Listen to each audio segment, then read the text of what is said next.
പുതിയൊരു വീഡിയോയിലേക്ക് എല്ലാവർക്കും സ്വാഗതം. ISLൽ റെഡ് കാർഡുകളുടെ പെരുമഴ കണ്ട മത്സരത്തിൽ മോഹൻ ബഗാനെ മുംബൈ സിറ്റി 2-1 എന്ന സ്കോറിന് വീഴ്ത്തി. 25-ാം മിനിറ്റിൽ ജേസൺ കമ്മിൻസിന്റെ ഗോളിലൂടെ മോഹൻ ബഗാൻ കളിയിൽ ലീഡെടുത്തു.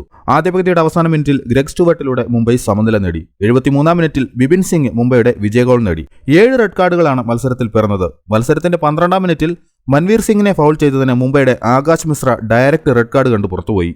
54-ാം മിനിറ്റിൽ സിറ്റിയുടെ പെരേര ഡയസിനെ വീഴ്ത്തിയതിന് ബഗാന്റെ ആശീഷ് റായ് റെഡ് കാർഡ് കണ്ട് പുറത്തുപോയി. രണ്ട് ടീമുകളും ഇതോടെ 10 പേരായി ചുരുങ്ങി.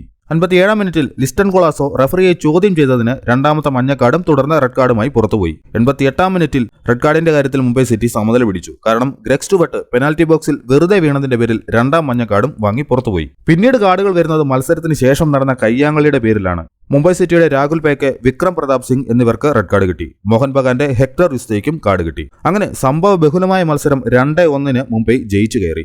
52% ബോൾ പൊസിഷൻ മുംബൈക്കും 48% ബോൾ പൊസിഷൻ മോഹൻ ബഗാനും ഉണ്ടായിരുന്നു.